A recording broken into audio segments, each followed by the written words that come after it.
بسم اللہ الرحمن الرحیم۔ رمضان کے روزے چھوڑنے کے بارے میں احادیث میں سخت وعیدیں آئی ہیں۔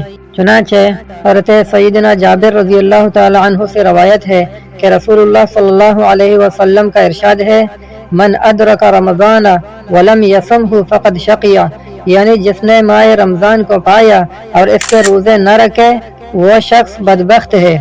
ایک دوسرے حدیث میں روایت ہے، حضرت ابو ہریرہ رضی اللہ تعالیٰ عنہ سے روایت ہے، قال رسول اللہ صلی اللہ علیہ وسلم، من افطر یوما من رمضان من غیر رخصت ولا مرض لم يقض عنہ صوم الدہر کلہ وان صامہ۔ حضرت ابو ہریرہ رضی اللہ تعالیٰ عنہ سے روایت ہے کہ نبی کریم صلی اللہ علیہ وسلم نے ارشاد فرمایا، جو شخص قصداً بلا کسی شرعی عذر کے رمضان کا روزہ چھوڑ دے تو رمضان کے علاوہ چاہے عمر بھر روزہ رکھے وہ اس کا بدلہ نہیں ہو سکتا۔ آئیے اب دیکھتے ہیں کہ علماء کرام کیا فرماتے ہیں رمضان میں بغیر عذر کے روزے چھوڑنے والے کے بارے میں۔ سوال، روزہ نہ رکھنے والے بالغ شخص کا کیا حکم ہے؟ تو اس بارے میں علماء کرام فرماتے ہیں، جو شخص رمضان میں جان بوجھ کر روزہ اس لیے چھوڑ دیتا ہے کہ وہ روزے کی فرضیت کو ہی نہیں مانتا تو اسے اپنے موقف سے توبہ کا موقع دیا جائے گا۔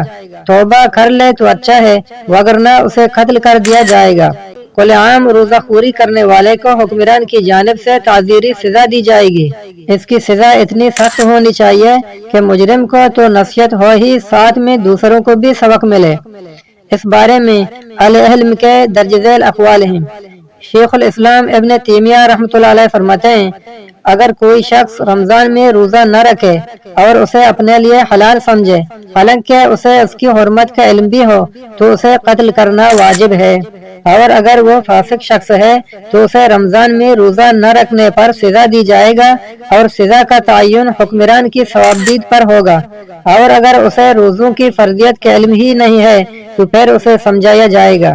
تو اس لیے کسی مسلمان کو بغیر شرعی عذر کے کبھی بھی روزہ نہیں چھوڑنا چاہیے، بلکہ ہر وقت روزہ رکھنے کی اہتمام کرنا چاہیے۔